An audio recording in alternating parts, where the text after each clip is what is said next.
Kaya minsan, yung mga asawa natin. Ang magagawa eh. Siyempre. Mga tao. Hello. Kakarating ko lang dito eh. Oo, ngayon ako iinom. Huwag mag-iwalay. Ako amoy mo hiwalayan?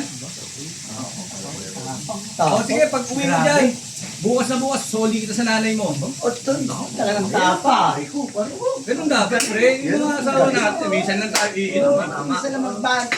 Ano nga, Luya? Tapang. Ano? Ang sinasabi mo isusuloy mo ka sa nanay ko? Ha? Tapos Wala. susunod kita sa bahay. Wala akong alam dyan. Anong wala? Kakatawag mo lang ah. Mali ata yung nakuha mong cellphone, kuya. Cellphone mo ba yan? Oh, Patay. ito pala yung cellphone.